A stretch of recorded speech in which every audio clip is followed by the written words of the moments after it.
কবিতাৰ শিৰোনাম এহিমতে ৰূপকথাৰ মুক্তি ছোৱালীজন।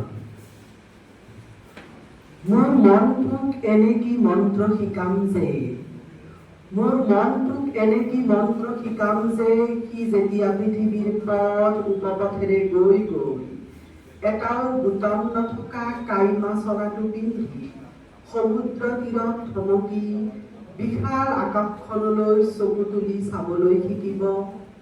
তাৰ আগেয়ে যেন সি অনুশীলন কৰে কেনেদৰে জগতৰ বাট বুলিব লাগে আৰু জগতৰ মানুহৰ চকুত লেপি থোৱা ইতিহাসখিনি নিৰ্বাণৰ বাট কেনেদৰে বিচাৰি বান্ধি দিয়ে আৰু দুবৰিৰ উপত্যকাত সংসাৰ পতা পৰুৱাজাকৰ সপোন হত্যাৰ গোচৰৰ আসামীজনক চিনাক্ত কৰিব পাৰে।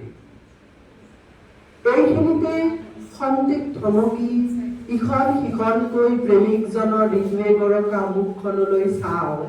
তেওঁৰ সদায়তকৈ প্ৰিয় ঋতুৱে কুঁৱলীৰ কেঁথা গায়ে মূৰে উৰি ঢাকি ৰাখিছে অভিব্যক্তিৰ নীল বৰণৰ বলিৰেখা।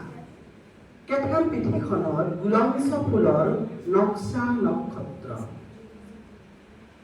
বেলিটোৱে গা হালি চালি চৰাইজাকৰ মুখলৈ চোৱাৰ পৰতে ফুট ফুটে জাতিবাহে আকাশ ককা আঙুলিৰ বিষণ্ণ গাঁঠি আৰু কৈশোৰৰ মজিয়াত থিয় হৈ বাঁহফুলে সংসাৰ জ্বলোৱা নানীজানৰ নাকফুল হেৰুৱা আৰ্তস্বৰ শুনিবলৈ পাওঁ।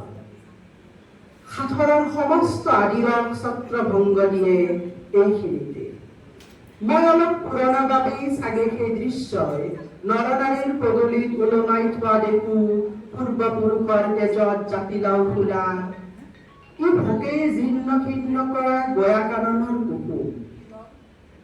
মোৰ অক্ষযুগলৰ দৃষ্টি যেতিয়া বিহংগম বাপুৰ আন্ধাৰ নামি অহা মুখত প্ৰাচীন প্ৰজাৰ ৰোৱা কামি ওলোৱা হাঁহ উঠাসৰ মহামেল, য'ত বাহনিত শুনা দুৰ্ভিক্ষই কামিহাৰৰ হুমনিয়াহ এৰে আৰু পদূলি হৈ প্ৰৱেশ কৰি পলিৰ চাঙত শুৱে। ঘৰ উশাহত আইৰ চিচাৰ খাৰু ঠন ঠনকৈ ভাগে। দাপোনৰ সীমাহীন উদাৰতাত চকু থৈ শিহৰিত হোৱাৰ পৰতেই কালৰ মূৰত ছাল কুঁৱৰীৰ ভৰণ। এনেকি পাপ লিখে পখিলাৰ পাখিবোৰত যে যুগি যুগি সিহঁতৰ ফুটুকীয়া পাখিবোৰ কাটি দি জগতগুৰুৱে ফাকুৰ ৰাগীত মত্ত হৈ